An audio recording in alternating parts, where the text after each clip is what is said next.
તમારી સૌથી મોટી કમજોરી શું છે તમને ખબર છે? તમે લોકો પર વધારે વિશ્વાસ કરી દો છો અને મનની દરેક વાત તેમને કહી દો છો. એક એવી ભૂલ જે મોટાભાગના લોકો દરરોજ કરે છે અને પછી આખી જિંદગી પસ્તાવો કરે છે. પરંતુ આચાર્ય ચાણક્યએ હજારો વર્ષ પહેલા જ એક ચેતવણી આપી હતી કે કેટલીક વાતો જો દુનિયાને ખબર પડી જશે ને તો એ જ વાતો એક દિવસ તમારું બહુ મોટું નુકસાન કરી શકે છે. તો આજે જ જાણો એવી 7 વાતો જે કોઈને પણ ક્યારેય ન કહેવી જોઈએ. એક દિવસ આચાર્ય ચાણક્ય ફરતા ફરતા એક નદી કિનારે બેઠા હતા. પાસે ચંદ્રગુપ્ત બેઠેલો હતો, શાંત પરંતુ ઉલઝનમાં. ચાણક્યએ પૂછ્યું કે બેટા, શું વિચારી રહ્યો છે? ત્યારે ચંદ્રગુપ્ત બોલ્યો કે ગુરુદેવ, શું દરેક વાત મનમાં જ રાખવી જોઈએ? ક્યારેક તો એવું લાગે છે કે હું બધી જ વાત કોઈને કહી દઉં અને થોડુંક હળવો થઈ જાઉં. આચાર્ય હસતા હસતા બોલ્યા કે પુત્ર, આ વિચારો જ સૌથી મોટું નુકસાન કરે છે.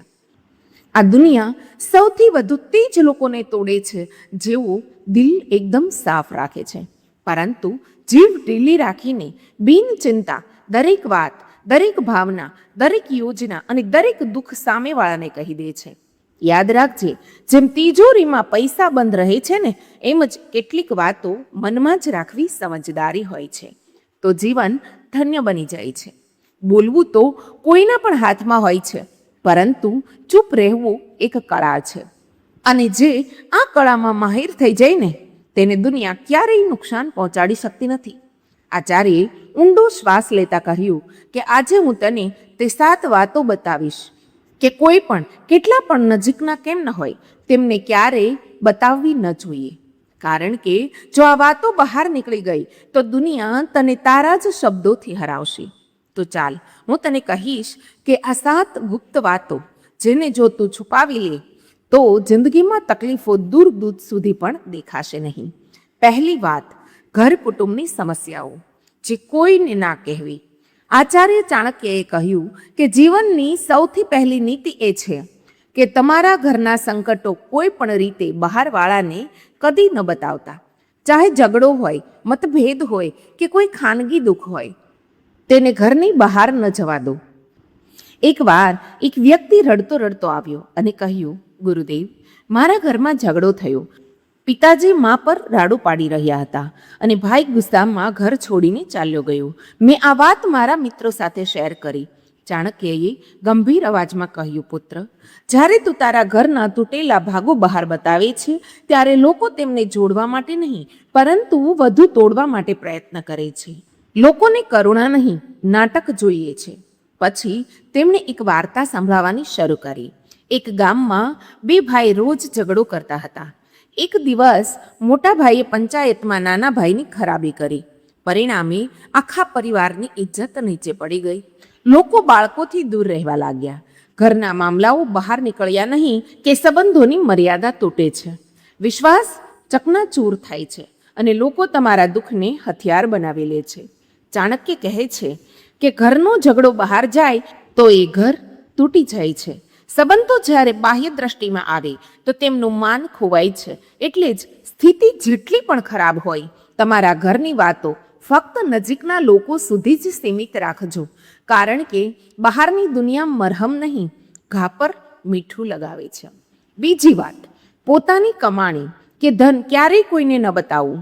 આચાર્ય ચાણક્યએ ગંભીર સ્વરે કહ્યું કે બીજી ખૂબ જ મહત્વની નીતિ એ છે કે પોતાની આવક, સંપત્તિ કે જે કંઈ કમાયું હોય તે ક્યારેય કોઈને ન બતાવવું જોઈએ. એક વારની વાત છે, મગધના એક રાજાએ પોતાના દરબારમાં ગર્વથી પોતાના ખજાનાની ઝલક બધાને બતાવી. સોનાના સિક્કાઓથી ભરેલો રૂમ, અમૂલ્ય રત્નો અને મોટી સંપત્તિ બધાની સામે મૂકી દીધી. થોડા જ દિવસોમાં શું થયું? પાડોશી રાજાએ હુમલો કરી દીધો અને એ જ ખજાનો લૂંટીને લઈ ગયા. ચાણક્યએ કહ્યું કે ધન જેટલું ગુપ્ત રાખશું તેટલું જ સુરક્ષિત રહેશે. તેનો દેખાવ કરવું એ પોતાને ચોરો અને ઈર્ષ્યા કરતા લોકો સામે ખોલી દેવા જેવું છે.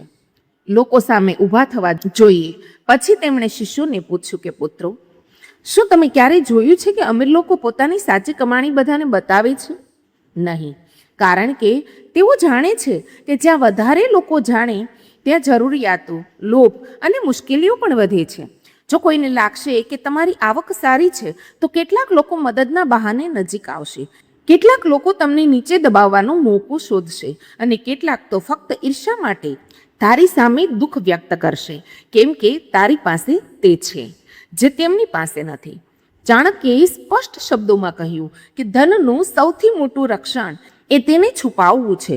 જો બધાને તમારા ધનની જાણ થઈ ગઈ તો લોકો તમારી મનની શાંતિ પણ છીનવી લેશે. એટલે યાદ રાખજે કે પોતાની કમાણીને છુપાવીને રાખવી, જેથી મન સ્થિર અને નિશ્ચિત રહે. કારણ કે જે ધન બતાવવામાં આવે છે તે લૂંટ અને ઈર્ષાનું કારણ બને છે.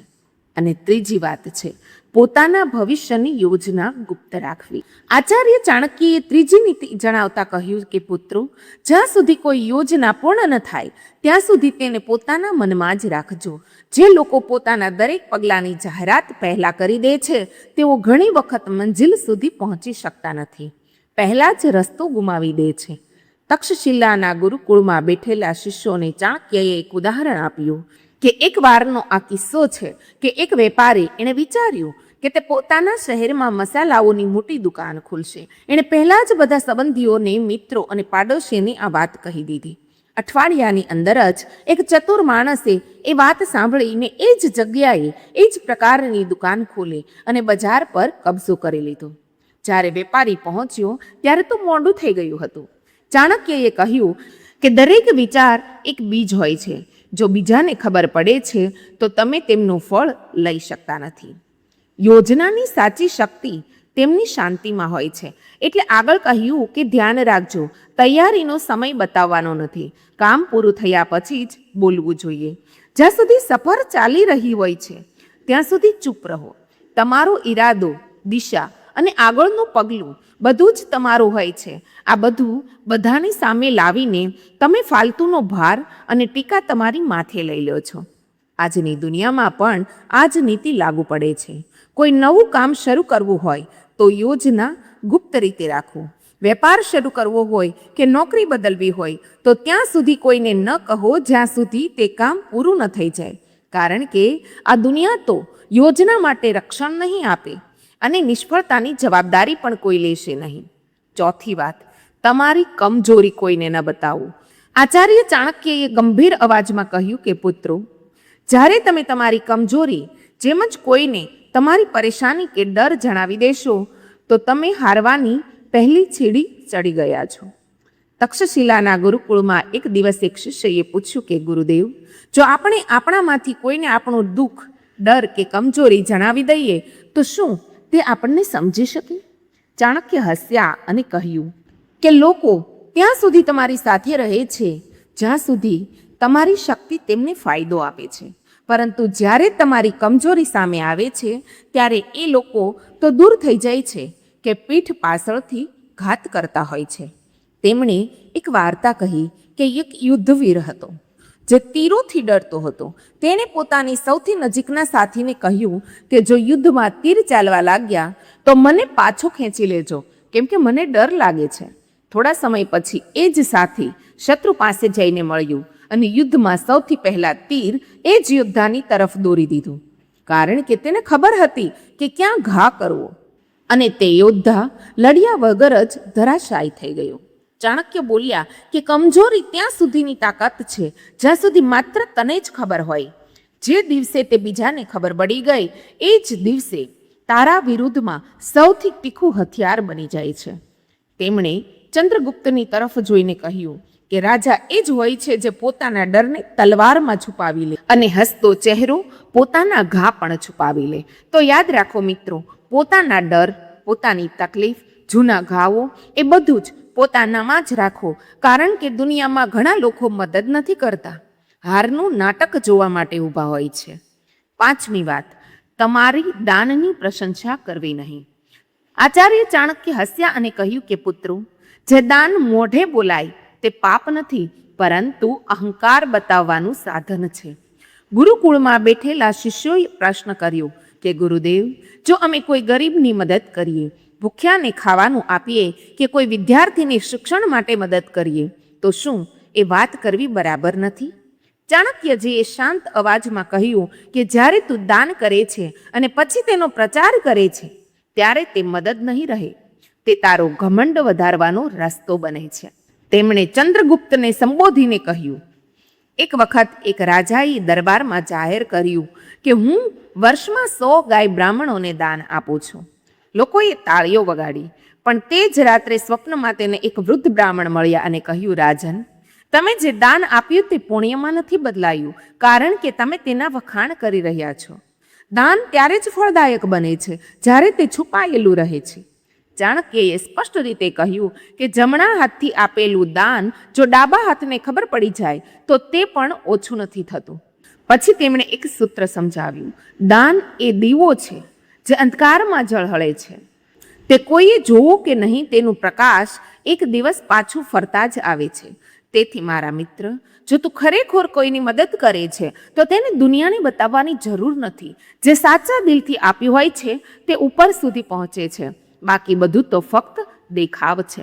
છઠ્ઠી વાત, અપમાન અને હારની વાર્તાઓ ક્યારેય ન કહેવી. આચાર્ય ચાણક્યએ શિષ્યોની તરફ જોઈને ઊંડી વાત કરી કે વ્યક્તિના જીવનમાં ક્યારેક ને ક્યારેક તે હારે છે, અપમાન સહે છે, પરંતુ તે હારને વારંવાર પુનરાવૃત્તિ કરવી એ પોતાના ઘાવોને ફરીથી ખોલવા જેવું છે. તેમણે ચંદ્રગુપ્તની તરફ જોઈને કહ્યું કે એક યોદ્ધાએ યુદ્ધમાં હારનો સામનો કર્યો. તેમણે દરેક ગામમાં જઈને કહ્યું કે હું હારી ગયો, મને ઠગવામાં આવ્યો, મારી સાથે અન્યાય થયો. થોડા લોકોએ સહાનુભૂતિ દર્શાવી, પરંતુ મોટા ભાગે તેને હાસ્યનો વિષય બનાવી દીધો. અને જ્યારે તે ફરી મેદાનમાં ઉતર્યો ત્યારે બધા પહેલેથી જ તેની હાર જોવાનું શરૂ કરી દીધું હતું. ચાણક્યએ કહ્યું કે જો ક્યારેય તને અપમાન સહન કરવો પડ્યો હોય તો તેને તારી શક્તિમાં ફેરવી નાખ. દુનિયા ચતુર છે, તે તારા દુઃખો પર રડશે નહીં, પરંતુ તેને યાદ રાખશે. તેમણે એક સૂત્ર જણાવ્યું કે અપમાનને યાદ ન રાખો, તેને તમારી અંદર શક્તિમાં ફેરવો. જ્યારે તમે તમારું દુઃખ બધાની સામે લાવો છો ત્યારે તે લોકો જેઓ પહેલેથી જ તમારા પર ઈર્ષ્યા રાખે છે તે જ તેને તારી વિરોધમાં ઉપયોગ કરે છે. અને યાદ રાખજે, દુનિયા ત્યારે જ વિશ્વાસ કરે છે જ્યારે તમે તમારી શક્તિ બતાવો, નહીં કે જ્યારે તમે તમારી તૂટવાની વાર્તા કહો. તો મારા ભાઈ, જો કદી હારો તો દુનિયાને ના કહો કે હું હારી ગયો છું. પોતાને કહો કે હું હવે વધારે મજબૂતાઈથી ઊભો રહીશ. સાચો વિજેતા એ જ હોય છે જે પડીને પણ કંઈ નથી બોલતો, ફરીથી ઊભો થઈ જાય ને પોતાની ચૂપ્પીથી બધાને આશ્ચર્યમાં મૂકી દે. સાતમી વાત, તમારી લાગણીઓ જેમ કે રોષ, મોહ કે દુઃખ ક્યારેય કોઈ સામે ન ખોલો. આચાર્ય ચાણક્યએ બધા શિષ્યોને જોયા અને ગંભીર સ્વરમાં કહ્યું કે માનવનું સૌથી મોટું રહસ્ય તેનું મન છે, અને જે પોતાનું મન બધાની સામે ખોલી દે છે તે સૌથી પહેલાં તૂટે છે. તેમણે કહ્યું કે જ્યારે તમે રડતા હો, ગુસ્સામાં હો કે પ્રેમમાં ફસાયેલા હો અને આ વાત તો અન્ય લોકો સાથે શેર કરશો તો લોકો સહાનુભૂતિ નહીં પરંતુ ગણતરી કરશે. તેઓ વિચારશે કે તમારું કમજોરી ક્યાં છે, કેમ તમને તોડવા શક્ય છે. જો તમે કોઈને કહો કે તમે કોનાથી નારાજ છો તો તે વાત તમારા દુશ્મનો સુધી પહોંચી શકે છે. જો તમે કોઈને કહો કે તમે કોને પ્રેમ કરો છો તો એ લોકો એ પ્રેમ તોડી નાખવાનો પ્રયાસ કરશે. અને જો તમે તમારી દુઃખદ વાત વ્યક્ત કરો તો લોકો તેનો ઉપાય નહીં પરંતુ ફાયદો શોધશે. પછી ચાણક્યએ સમજાવ્યું કે ભાવનાઓ પણ પૈસા જેવી જ હોય છે. બધા સામે આવવા સાથે તેની કિંમત ઘટી જાય છે, પણ જે અંદર સંગ્રહિત રખાય તે જ શક્તિ બને છે. તેમણે ચંદ્રગુપ્તને કહ્યું કે રાજા એ જ થાય છે જે અંદર આગ બનીને જલે પરંતુ બહારથી ઠંડી છાયા જેવો દેખાય. જેને દુનિયા સમજતી ન હોય એ જ સૌથી મજબૂત હોય છે. પોતાના મનની વાત માત્ર એને જ કહો જે ખરેખર નિસ્વાર્થ હોય. બાકીના સામે માત્ર સ્મિત કરો અને મૌન રહો. ચંદ્રગુપ્ત માથું નમાવીને બોલ્યો કે ગુરુદેવ, હું સમજી ગયો, દરેક સંબંધમાં પ્રેમ હોય પણ કેટલીક વાતો એવી હોય છે કે જેને ગુપ્ત રાખવી જ સમજદારી છે. ચાણક્ય બોલ્યા, પુત્ર, આ જ નીતિ જીવનનું સૌથી મોટું કવચ છે. એને તું ધારણ કરી લે, પછી તને કોઈ તોડી નહીં શકે. તો મિત્રો, ભલે કોઈ કેટલો પણ ખાસ કેમ ન હોય, આ 7 વાતો પોતાના સુધી જ રાખજો. મિત્રો, જો તમને વિડીયો પસંદ આવ્યો હોય તો વિડીયોને લાઇક કરી, શેર કરી, કમેન્ટ બોક્સમાં જય શ્રી કૃષ્ણ અવશ્ય લખજો અને અમારી ચેનલ વ્રત સાધનાને સબસ્ક્રાઈબ કરી લેજો, જેથી કરીને આવા જ અવનવા વિડીયો આપને મળતા રહે. જય શ્રી કૃષ્ણ. રાધે રાધે.